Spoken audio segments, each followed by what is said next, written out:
And it's time for another edition of the best of Empty the Bench for 2020. Tom Albano here, along with Nick Fodera and Nick Morgasen. Guys, we now move on to what I might have to say is the most packed of the bunch of, focuses we're going to do outside of our miscellaneous at the end.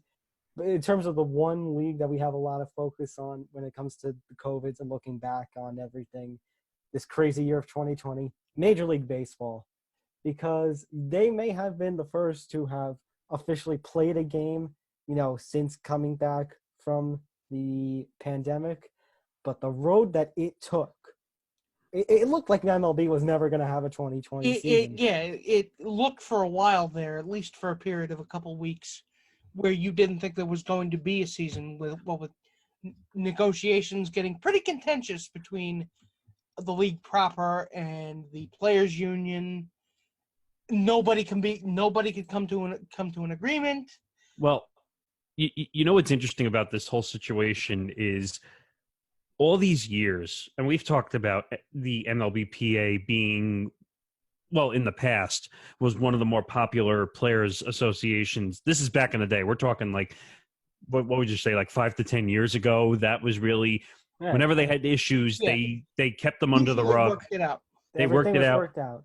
And whenever negotiations came up before the lockout, you would hear, here's the new contract. We're back to playing. We got labor peace again. Right. Now, I was just confused, and we'll get into it, which is basically the two sides go to the negotiating table. All right, we're not playing 162 games. That's out the window with the pandemic. Right. And how many games are we going to play? Well, the MLBPA wants to play 100, and I think the MLB itself like 50 or 60 at most. And they couldn't agree to the money situation, which we'll get into.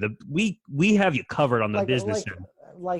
Man, I am a big time baseball fan, and we all are. Right, we all are. And I just remember feeling so sick, like watching the two sides going back and forth. And the contract language. Yeah, because it seemed to me a bunch of millionaires fighting with a bunch of billionaires. In a time where a lot of people had lost their jobs. A lot of people lost their jobs, and a lot of people were dying. In fact, are still dying more now than they were then. But still, the operative point being is we were able to get a season. However, it was a truncated season, and so we got 60 games, and it wasn't without, even while they got everything underway, it wasn't without complications. And it wasn't without its share of hiccups and cancellations because of teams breaking protocol, players breaking protocol, I should say, and testing positive. I think the Marlins were the ones that got hit the hardest. Well, wait, let's go back a few steps, because when the original agreement came out that they were finally back from the negotiating table, I remember we did a whole episode or two, or maybe even 3 episodes, where we broke down the rules and the regulations. It was just so... It was a headache. It was a headache. It really was. When you threw a baseball, you couldn't throw the same one again as a pitcher. It had to go directly out of play. Because I remember the home run celebrations. You couldn't do that. You couldn't. Nope, you get fined if you do that. Even though people still did. But that's the point. We were saying, and I think we all agree that we understood safety, but it was eliminating what makes baseball baseball. The funniest one of all, and Nick, I think, really hit this point well when we did the episode. The food that was wrapped up individually with plastic utensils, and you couldn't shower in the stadium. You had to go home, like the old days when you went to Little League and you went home. You would end up. It was Little League. We literally were talking about Little League rules. But at that point, we were desperate for baseball, so I guess we were going to take baseball in whatever form they gave it to us. But both sides were a bunch of greedy pigs. I'm sorry, but they were. Nothing has changed, believe me. No, nothing has changed. And guys, as of December 6th, that these two sides are expected to go back to the negotiation table for our 2021 season. And by the way, with the pandemic the way it is, I don't expect spring training to start on time. I don't expect I am praying for a 100-game season. That's all. I doubt that even happens. That might be the best you could hope for. Mm-hmm. And by the way, and you don't know what vaccines are going to do, and to go back and to understand how greedy the owners were because of the TV contracts. Remember, the TV contracts were a big issue with Fox and ESPN and MLB Network, and because they wanted a bigger slice of the pie. Mm-hmm. Because they knew they weren't going to get gate revenue this year. Well, and the other thing is teams got creative to make revenue in certain aspects. Now, the big thing that we didn't mention in the others, and hopefully we'll mention it in the other best ofs as we do it, is the TV rate. Like the professional sports were expecting the TV ratings to go up like wildfire, and it didn't happen. It just didn't happen. Well, and whether it's because people didn't would rather experience baseball in person rather than. I'd say maybe I was gonna say maybe it was that. You could argue, that it wasn't the same. You could argue that the live crowd, not having a live crowd kind of killed it. You'll have people arguing, the civil unrest and stuff. You can argue that people just didn't care because of COVID, because of civil unrest. They would rather not watch sports. Kind of turned people off. They really didn't want to hear it. And we saw the business of baseball really get affected, which before this preview of this best of is over, we'll quickly mention how business was really affected. We saw teams, and we're talking more major market teams than anything. I think they said the Yankees lost the most money out of any team in Major League Baseball. If the Yankees are losing money, what does that mean for the rest of baseball? If the Yankees are losing money, everybody else is losing money. That's it. End of story. Everybody else is losing a lot more money. And you gotta wonder, we've had a couple of free agent signings here and there, but guys like DJ LeMahieu and JT Realmuto, are they going to be signed by March? Yeah, at the time of this recording, we still haven't heard anything. Well, and what's interesting we might not even hear anything when we come back from break. Well, what's interesting also is, as of this date as well, tender day has passed in Major League Baseball as well, where a lot, and would you agree with me, a lot of good players were non-tendered on the tender deadline. I think like only 6, 7, maybe 8 players got tender offers, and only like 1 or 2 signed. Well, yeah, and then you have a bunch of arbitration cases. Like, for example, in our hometown, Gary Sanchez, I think, tendered a contract. He got a raise due to the effed up system of the arbitration system. But doesn't Aaron Judge have a case? I think he's got one more year. I think he's got one more year. Okay, not up yet. Okay. Got one more year before they do that. But our point is that the whole system is fucked. Now you can argue, these teams are crying poverty when they still have money because you look at the NBA and all their signings. Right, that's what I said. Yeah. I'd say. So there's just a whole mess of stuff that happened here in 2020, especially when you consider that we had a bunch of outbreaks with like the Marlins and the Cardinals. Then we went clean for a few months, and then right at the end of the World Series, Justin Turner happened. So, but let's break down some of this. So we talked to a bunch of people. Right. So the big one that I think we need to thank, because we had him a couple times, was Jesse Rogers, and we've had a good fortune over the years with, would you say, ESPN people? We've had some definitely ESPN, very, very nice. ESPN has been very kind to us, and it's not. And let me clarify, we didn't go through them. I think you helped, but I randomly reached out to some of these people. ESPN people, Jesse Rogers. We also had Freddie Coleman. We'll be saying his name a lot through these best ofs. Even back in the unspoken days, Sarah Spain, Bob Ryan, J.A. Adonde.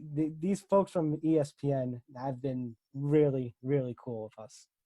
So, and that's the great thing, that we were able to get these people and work with these people, and especially on the baseball side, Jesse Rogers really, when you get a chance, and Tom's going to put in some really interesting clips from Jesse Rogers, because he really broke down, what was it, like 150-page moniker. Yeah, the whole list. As he was a big help to Jeff Passan in breaking everything down. Well, him and Passan were at the top, breaking both these situations. Yep. And I think, I don't know, are you going to put in something from the live stream? Because he was part of the live stream, if I remember correctly. So Jesse Rogers, going through some of the other names on here, Robert Murray, he was also a name, especially when you consider the minor leagues, because we also were talking about a bunch of the minor league cuts, and now you're seeing all these teams, get disaffiliated and all these changes to the minor league system. So Robert Murray talked to us about that, as did Kyle Glaser. Kyle Glaser really I think he's Baseball America, if I remember correctly. Yes, I believe so. And he really, because you guys did that interview because I wasn't around at that point. He really broke down the business in ways I've never heard the minor league baseball business. Really, I think he was really grateful to talk to us because he needed somebody. I guess he needed somebody to actually care about this stuff because the baseball fan writ large tends not to care about the minor leagues. And unfortunately, and the last update on minors before we give the last couple of people, they're now. The update is that they're doing an MLB, draft league now? Yeah, draft. Basically, they're taking some of these leagues and turning them into like summer-style leagues for a focus on the draft. So it's basically, what's it called in the NFL? It's practice squad. I was going to say, it's partner leagues. I think that's going to backfire. But I think our favorite, one of the most important person that we talked with, especially when it comes to the baseball side, is a certain general manager. Yeah, Antthony Sprague, and I apologize if I completely butchered that name, but the general manager of the Buffalo Bisons, the AAA squad of the Toronto Blue Jays. He was really cool about this stuff. Yeah, when the Blue Jays were desperately trying to find a home. Other names, by the way, we talked with on here, Freddie Coleman, as I mentioned, and also Mike Ferrin, who was with us during the Unspoken podcast days, and we got him back. Yeah, and he really broke down the whole COVID situation. That goes back to when the Diamondbacks had issues, the Cardinals had issues, and the Marlins were rumored to be in a casino in the middle of a pandemic, which was apparently proven not true. But I got to the bottom of that whole issue. I was doing my little Sherlock Holmes impression to get to the bottom of it. But, all right, so take a listen. There's a lot to get through. So take a listen to our journey through baseball with 2020. Let's just deal with the elephant in the room. Do you think that the league and the MLBPA are going to come to an agreement anytime soon? Well, an agreement is a loaded word. They're probably going to play baseball, but they may not agree on the terms. And that's upsetting because it really does need to be a partnership in this thing. You see what the NBA and the NHL have done moving forward. I'm sure the NFL have to make concessions with health protocols and things. You in something like this, in a crisis moment, you need both sides to be on the same page, and they certainly are not. I still think it's more likely they'll play than less likely, but it'll be under some really tough circumstances, I think, and some acrimony that's going to carry over. But, for the average fan, all they want to see is baseball. I don't think they care how the sausage is made. So I still think they'll play, but if it's a 50-game season, I kind of feel like it's a glorified spring training. But if they get an expanded playoff, that could be interesting. That could be fun. I don't think the World Series champion is going to be – in some ways it's going to have an asterisk no matter what. The whole deal about the World Series champion has been 162 games, and before that, 145 or whatever. The marathon of the season is the reason the championship is so sought after. But you take what you can get, so they'll probably play, but it may not be under ideal conditions. So looking at the stigma or the situation, however you want to put it, with the owners, why are the owners using the media to paint the players as the ones at fault in this negotiation? Well, a couple reasons. One thing is it seems like they're leaking a lot, right? And I think that's because they think that union leadership isn't necessarily telling its members everything they need to know. So I think they're leaking things to us in the media in order to communicate to players directly. That's usually why leaks occur in negotiations like this.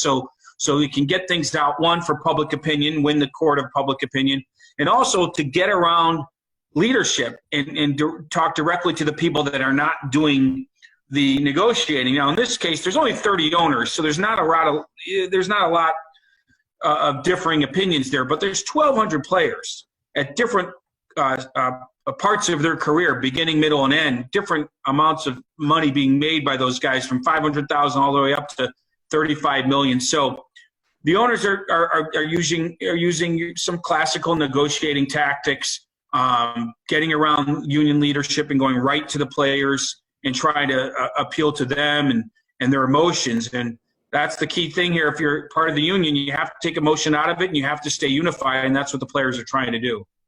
Robert, I mean, what do you make of the future of minor league baseball as a result of all the cuts? I mean, is there any salvaging minor league baseball even if there is a season? Yeah, minor league baseball is in a really bad spot right now, and I think everybody in baseball would agree with that. And you have to worry about the future because there's less players that are now in minor league baseball because of all the releases, and you also have to worry about the talent that's going to be coming in this year and in future years because there's only 5 rounds in the draft. There's going to be undrafted free agency, of course, but that also significantly limits the talent pool coming in, and it's going to end up eliminating players like, let's say, Lorenzo Cain, who was drafted in the later rounds. He's no longer going to be able to be drafted. So minor league baseball, if there is a season, which highly unlikely there is, and going forward is in a really bad spot, and it's not a good thing for the future of baseball. I think everybody would agree with that. It's a matter of how bad this is going to be. Not just from the minor league perspective, from the whole negotiations, how would you rate the leaderships of Rob Manfred and Tony Clark?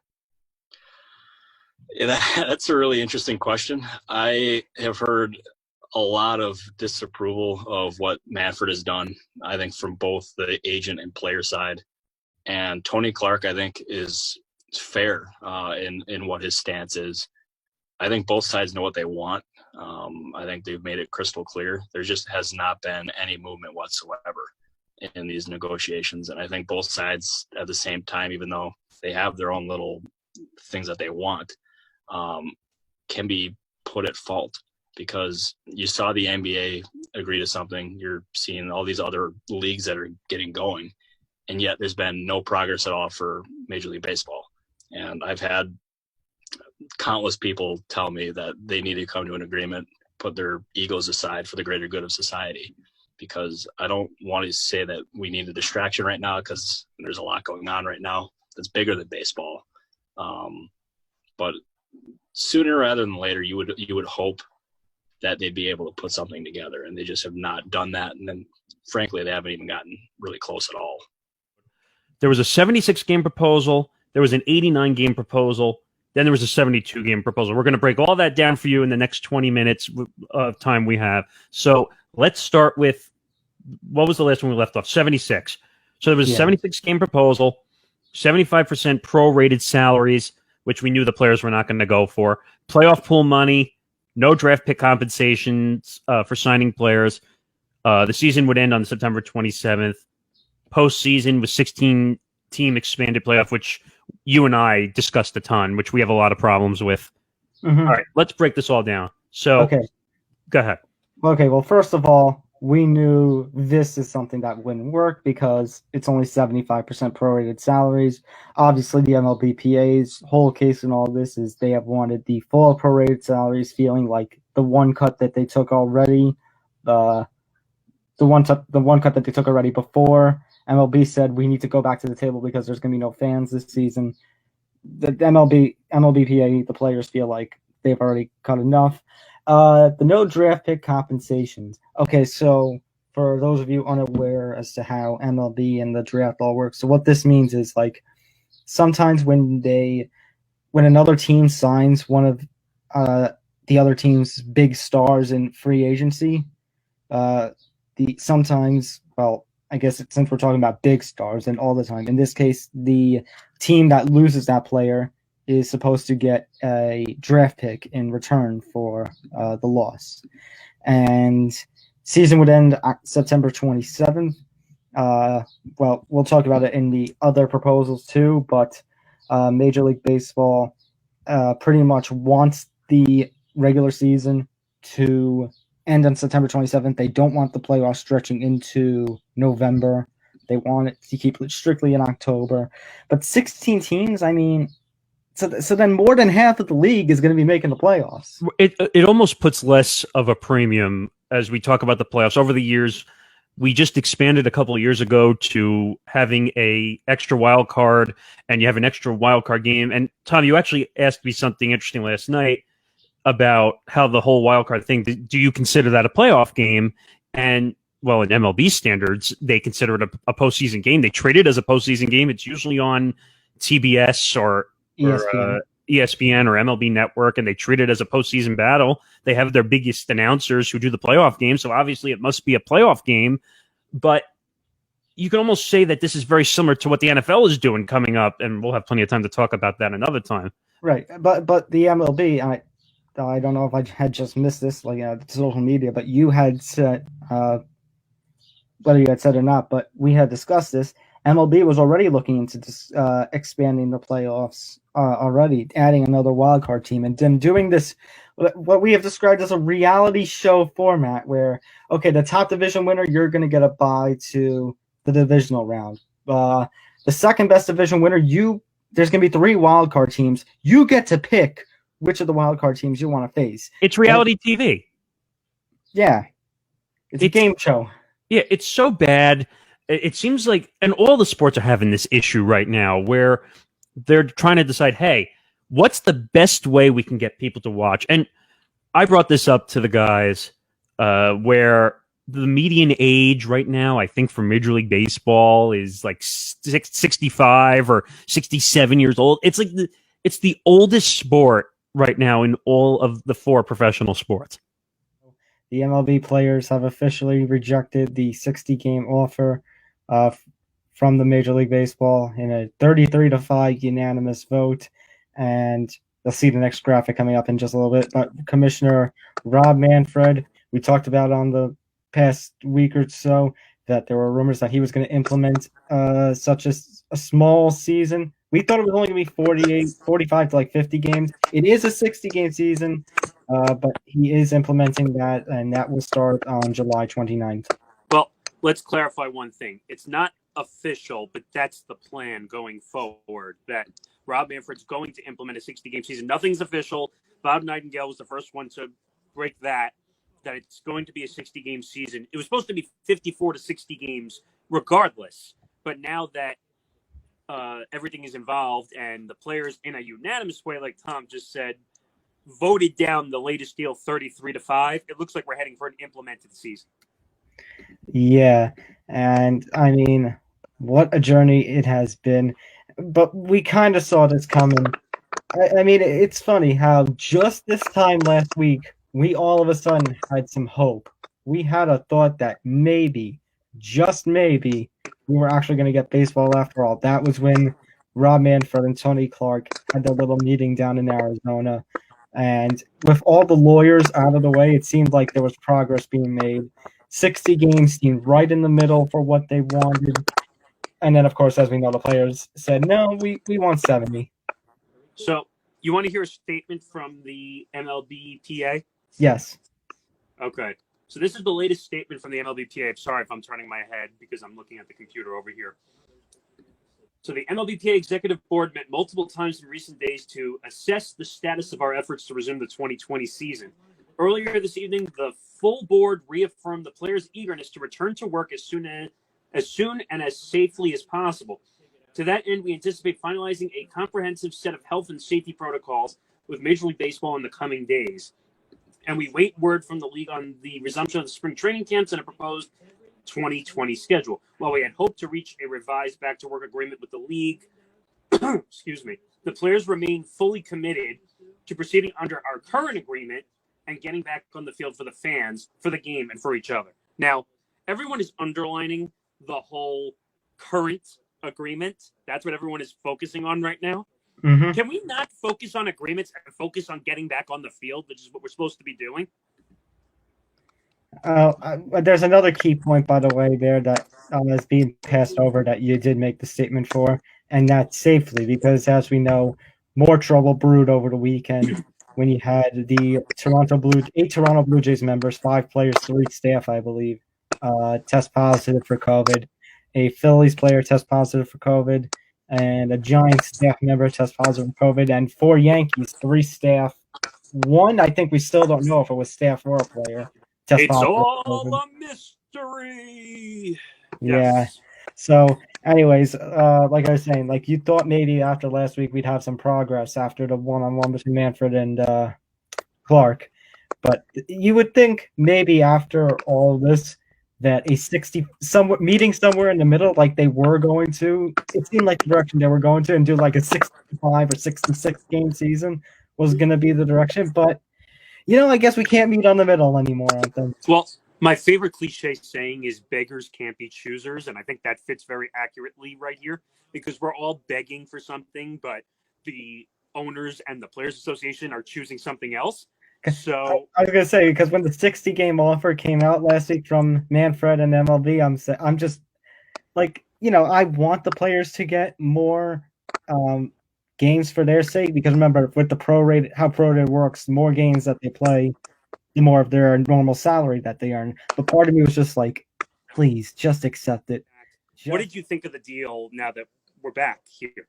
It wasn't much of a deal. I mean, I think the beautiful ending of this whole thing, not so much beautiful, but I guess if you're observing and you just like the irony of it all, I get the players rejecting 60 games, which is what Manfred ends up implementing, just cracks me up to no end. The part that's sad, and I blame the owners for, is they're only playing 60 games. If this is done right, it could have been 80 or 90.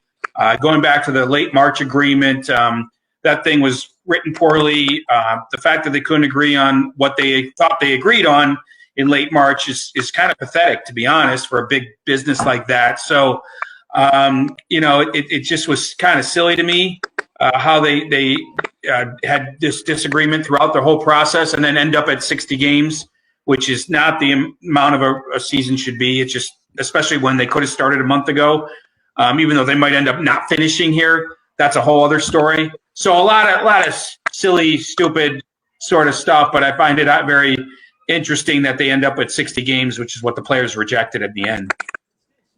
So more specifically, are there any clear winners or losers now that we have this deal that's been agreed to and baseball apparently is back? Well, no, there's no clear winners or losers, but in this sort of context, the owners ended up winning because they went from possibly playing 100 games all the way down to 60, which we know they wanted. They wanted a shorter schedule. But they don't win because they didn't get expanded playoffs and some other things. So there are no winners or losers, but ultimately the players always end up losing in these situations. And they end up doing that here because they're the ones that have to jump through all these hoops to play, and they only get paid for 60 games. So with this season canceled, what does this hold simply for the future for MILB? Yeah, I mean, minor league baseball was facing a very uncertain future to begin with, just in the sense that Major League Baseball had already had some discussions about reducing the number of teams that are affiliated with Major League Baseball.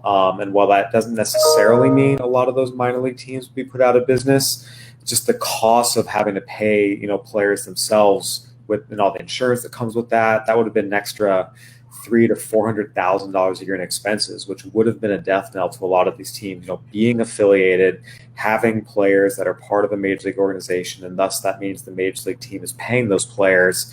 That's something that has been really the only way a lot of these minor league teams have been able to survive. There's very, very thin profit margins in minor league baseball.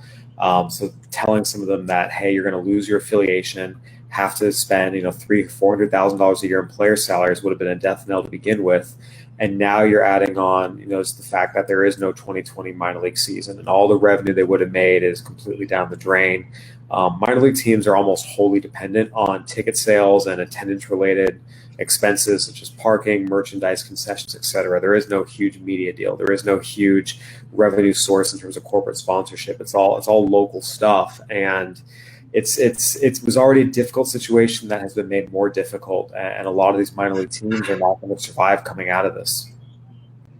So I have to ask Kyle, did minor league brass have a plan in place before the season was canceled to resume everything and to keep their players safe from coronavirus? So there were, all sorts of plans and contingencies thrown out there. We were talking to some major league clubs that were not ready to concede that there wouldn't be a minor league season yet. As of early June, there was still some hope, albeit very small hope, but there was still some hope as recently as early June that if cases and positivity rates continue to go down, maybe they could do something. It probably wasn't going to be the full minor league season that we're used to, but something involving, at least some minor league teams, getting some players out to some locations. But once the number of cases surged, and more importantly, the positivity rates surged throughout the country and in so many states that host so many minor league teams. I mean, Florida and California host two entire leagues, the Texas League in AA as well. While they're not all in Texas, there's some teams in Oklahoma and Arkansas. There's a lot of teams based there as well. And once you start seeing those states and some others kind of go the wrong direction in terms of testing and positivity rates, it became clear it just was not going to be feasible. And Major League Baseball was not going to be sending their minor leaguers all across the country to these hotspots. Does the image that these minor league baseball franchises have as smaller businesses hold up to what MLB wants them to be? I mean, does the minor league business model not fit with what Major League Baseball wants them to be? Well, it's more the relationship, the terms of the relationship, I would say, is what doesn't fit what MLB wants it to be. Right now, teams have signed these player development contracts every 2 years with various minor league affiliates that, hey, we'll send you our guys, and you can be, one of our affiliates. And that changes every 2 years. And what inevitably happens is the places that have nice stadiums and good facilities and are really well run, stay stable. And there's this group of teams that are at the bottom of the barrel that play in terrible stadiums with no fans and communities that don't care and owners that have no incentive to invest any more money into their franchise. Major league teams are scrambling to avoid having to play there, and inevitably someone's, the odd man out, if you will. So what their main concern is, well, there's a lot of concerns, but one of the things they're looking to fundamentally change is that instead of these 2-year scrambles, lock up these partnerships, if you will, for 10 years, 15 years, 20 years, so that every 2 years, Major League Baseball teams aren't scrambling to try and find, their high affiliate for the next 2 years, and they do it all over again 2 years later. What do you make of the last-minute decision to expand the 2020 MLB postseason to 16 teams? Literally, I think they did it as the game was going on last night. How are they going to manage to finish in October as the league wants, and more importantly, the TV networks want? Well, put it this way, if you're Major League Baseball, there's nothing off the table. I mean, I know it has the feel of the SEC baseball tournament in Hoover, Alabama, as if it's going to be pool play when it comes to the Major League Baseball playoffs expanding to 16 teams. But when you've had a crisis confidence, when you had a public relations confidence or lack thereof when it comes to the fans or the younger fans not paying attention to your sport, everything should be on the table when it comes to Major League Baseball. Now, granted, you need a degree from Harvard or Stanford to understand why they decided to do it this way and have the kind of brackets out there. But expanding it to 16 teams, I did not have a problem with that at all. If you're Major League Baseball, anything that you can do to generate any kind of heat, to generate any kind of attention, especially from younger fans, I'm completely in with. It feels like it's an NCAA baseball super regional, but if you're Major League Baseball, I did not have a problem expanding to 16 teams, and I don't have a problem with the bracket and the format. It got people discussing exactly how they're going to make this work. And if you're Major League Baseball, it's better to have some attention than zero attention at all when you're trying to put these things in place, and you're going to put these things in place. What did you make of the owners and players arguing over money during a time of global pandemic? And do you think we'll get to a point where, say, stadium prices kind of implode and come back down so normal people, that average family of four, can afford to go back to all the different stadiums? Well, I don't think that's going to be the case when it comes to prices, because there's still too many people out there that can't wait to go to a game. And every owner in every sport knows that the minute that we allow or that fans are allowed back into stadiums and arenas, there's going to be a long line of people that want to do that. I guarantee you right now, if you told any Major League Baseball owner, if you could allow a half capacity of fans in their stadium, they would not have to worry about people showing up, because plenty of people want to do that. So I don't think we're going to ever see to a point, other than specials here and there, that the prices are going to go down. But here's the problem that I had with the baseball owners and the players in the case of billionaires versus millionaires. They weren't doing themselves any favors by having that played out in a public forum. And I clearly understand that if you're an owner, you want to make sure that you get the best of the players. If you're the players organization, the players association, you want to make sure you're not going to be continue to take advantage by the owners. But with everything that was going on, with people being furloughed and losing their jobs and restaurants and other businesses going on under, the last thing that people wanted to hear was from an entity that made $10 billion last year. Let me say that out loud again. Major League Baseball as a league made $10 billion. People do not want to hear you guys having a nickel and dime argument over billions of dollars when so many people worried about their health and also worried about their financial health. They are very, very lucky that 4 million people tuned in to see Yankees Nationals and close to 3 million people tuned in to see Giants versus Dodgers last night. Because plenty of people are going to say, hey, guys, forget you guys. But because we're so starved for live sports, and also have the Yankees on one side, the Dodgers on the other side, and the Nationals defending champions in that mix, people are not going to just completely turn away. Major League Baseball should thank their lucky stars that they got a head start for anybody else when it comes to live sports happening once again in 2020. Originally, we had these reports that your club's stadium was originally struck down by MLB because it didn't meet the lighting standards or something along those lines. What changed, and what exactly is the difference between the lighting for a major league game and a AAA game? And did you hear anything about talks with Baltimore and Pittsburgh as all this was ongoing? Yeah, I mean, it wasn't nothing changed really. Like our AAA lighting requirements are different than Major League Baseball requirements, and the requirements are strictly for TV. Players on field here. The players would see no difference whatsoever. But if you see the ballpark from our old lighting to our new lighting, the field itself is lit up like a Christmas tree, and the stands really dark because they focus all the lighting on the field. So, no minor league team had the correct capacity for major league lighting. There's completely different standards. So nothing really changed in the plan of getting lighting here. Musco Lighting is going to bring, they're going to upgrade the bulbs a little bit, but the big difference is they're going to bring in portable lights that are going to go in left field, foul territory, kind of outside of the stadium, and right field as well. That will give it enough light for the necessary TV. So we knew the whole time that could be done. So kind of those reports saying our stadiums below standards and stuff. Yeah, everyone's stadium is below standards in AAA because you're AAA for a reason. Why would you get major league standards when you're going to be in AAA? Unless you're planning for a COVID situation, and if you're doing that, then good luck to you, because hopefully it happens once in a lifetime here, and no one else has to worry about it ever again. How are you, your staff, and your players holding up now that the MILB season has been canceled? It's very disappointing.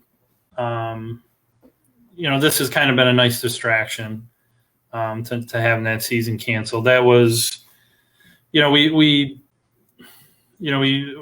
our life, and to have that taken away from you was shocking to all of us. We had a meeting at the end or middle of March, I think it was, a whole staff meeting, and I said to everybody, okay, we were closing the offices for 2 weeks, and I said, this, it's not a vacation, it's not just time off just to do nothing, because we are going to play on opening day. April 13th was going to come, and we were going to play. It was going to be a home game, and Friday night it was going to be a great night. And after a couple months, I seemed pretty foolish for thinking that, but I truly believed it, and I really, really thought that we were going to have a full season and we were going to play. Then it was, okay, well, we're going to miss April, but we'll play in May. Okay, we're going to miss May, but we're really going to play in June, no doubt. And then it was maybe the end of April, beginning of May, and I started to really kind of think, holy cow, we might not have a season here. And it was really, really shocking to me to have that realization. Then I had a good month to kind of deal with it. But it wasn't, it still wasn't easy. Even at that point, getting prepared for it, that we canceled that season. It was a really depressing day. It was leading up to it, knowing it was coming when that announcement came. And then that day, having that press conference was the most depressing and down day that I've had working here. in my 17 years or however long I've been here. And it's hard to get over, even though this has kind of been a nice, like I said, a distraction and a really boost of energy for the city and for us. Our fans aren't going to get to enjoy this as much. I mean, I think they'll think it's cool to see their stadium on, ESPN or Fox or Yes Network or SNY, any of those things, but they still can't be here and enjoy it. There's a lot of our staff that can't be here and enjoy it because we're really limited. You can't have a lot of people here because of those safety protocols. It's really strict. So,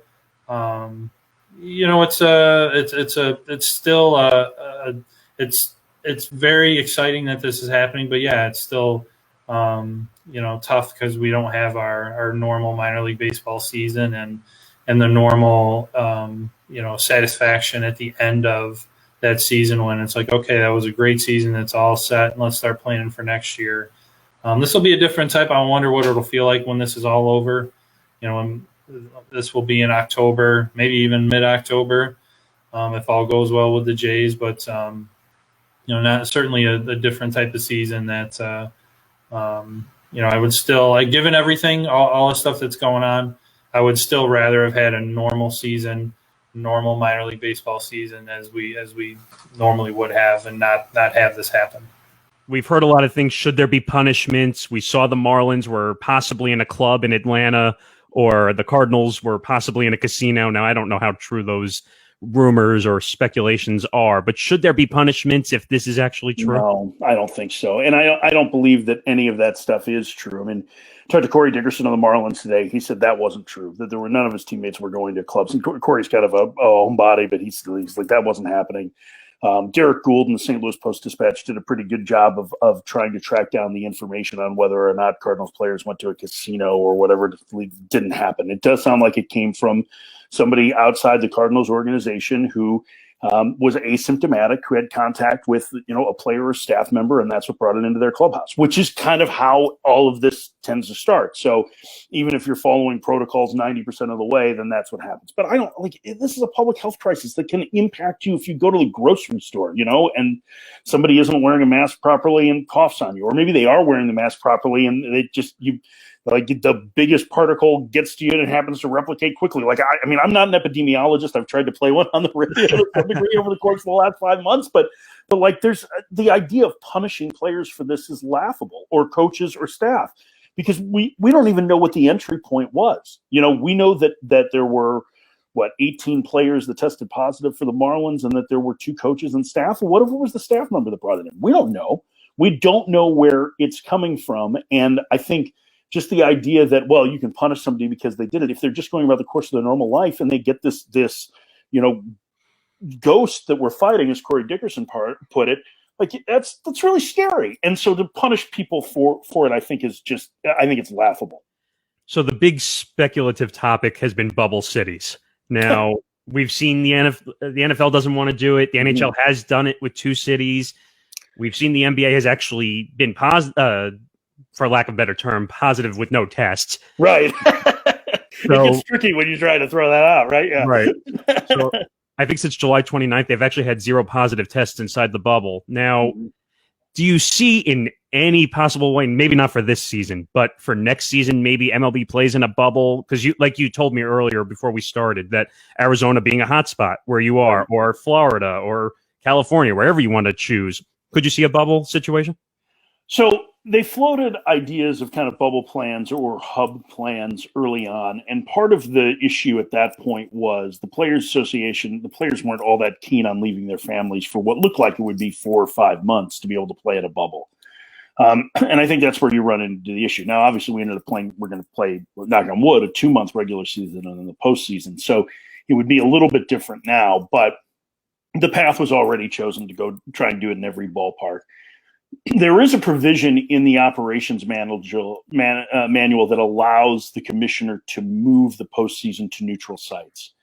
And Evan Trellick wrote about it in The Athletic yesterday, and I think that that's something that they absolutely will consider. And I would not be surprised if that's something when we get to the middle of September that they end up deciding to do. If it looks like we're going to have a postseason, then I would not be surprised if we end up doing that, putting teams in that kind of bubble. It won't be a natural bubble because it's not like you're going to be able to test and wait 2 weeks to clear everything and be in, but to at least put it into some sort of more confined environment. That I would not be surprised at, unless all of a sudden there's something crazy that happens over the next 2 months, and we see the percentage of COVID cases go way down because mask wearing and social distancing is taken very seriously and whatnot. So I think that's reasonable. As for 2021, it's tough to play the entire season like that. But I think you raise what is a really interesting question. I think we're working under this assumption, well, we're going to have a vaccine and everything's going to return to normal. And I think it's dangerous to assume that based on what the history of vaccines are, how long they take. I know there's a lot of different companies that are trying to do it, but there are different phases of their approval process. And so you're right. And I think this is one of the things that the league is concerned about is 2021 really going to be normal from the outset? I would think that if they're going to do it similar to this, that would be the plan for 2021, and maybe trying to deal with it to put themselves in a position to at least have an idea of what's going on. If there isn't a vaccine that is widely available that would allow healthcare workers and people who are in desperate need of the vaccine, maybe the elderly, be able to get it first and then be able to treat enough baseball players and personnel that they can travel around the country safely. So I think those are all things that are still to be seen. I'm not sure that for a full 162 game season, the bubble plan would be considered, though. Ken Rosenthal was quoted as saying he tested positive yesterday. They got those positive results back this afternoon, ran a test today, came back positive again. This is not a case of a false positive. He was asked not to go on the field. He insisted upon it, and the Dodgers insisted upon it. Okay, that's a very weird, because now we have conflicting reports, because you have Bisons saying inconclusive, and here you have Rosenthal, who, by the way, is a member of Fox, on the Fox broadcast team, saying 2 positives. So now we've got a problem. Now we've got issues. Because, and I know, and I can tend to be a little brash when it comes to these situations, but I think what I said earlier is that if he was, so now if Rosenthal is saying he was positive yesterday, he should have not played today. Or yesterday officially now. Well, comes the question. How the hell is he positive? They're in a bubble. Number one, they're in a bubble. Number two, as much as we have trashed MLB for how they handled situations like the Marlins and Cardinals, MLB hasn't had a positive case in 2 months. So how is this happening? And on top of that, I'm watching the Fox Sports exclusive videos that Rosenthal put out. He's shown embracing people with a mask on, and he lowered his mask to kiss probably his wife while holding the trophy. So did he just expose a bunch of people then? I don't know. I mean, it's likely. There's now a chance. I don't know, and I feel bad because now this whole report is taking away from the Dodgers winning for the first time in 32 years. Mm-hmm. But it kind of I question the fact. Did Fox? How much in advance did Fox know this news? I don't know. That's another question. I have no idea. Because say that they knew the news in the second inning when this whole situation was starting to unravel. So what happens then? Well, I mean, then you have conflict because it's the journalistic thing versus Fox is the broadcast partner. And this is the unfortunate thing as a member of MMA media, at least, get the broadcasting rights are always going to win. And apparently, I don't know if you saw part of it. I only saw part of it when I was coming home on the train from work. That apparently Tom Verducci's post-game interview with Rob Manfred, when he asked the question to... They asked one question about it, and it was kind of a weak walk-around answer from Manfred. Now, I think there are rules for the largest fine, right? Because those came out with the Astros. I think it was a $5 million fine. I don't know. It might be of that. about that. So what's going to happen? So Major League Baseball, say they determined that there was a protocol misbalance where, okay, he was positive. He had 2 positives. And they said, okay, he broke protocol. So what, are you going to find the owner and that's it? Like, I don't know. Well, I want to know if he broke protocol. How did he break protocol? What happened? We have so many questions that we need details and answers to.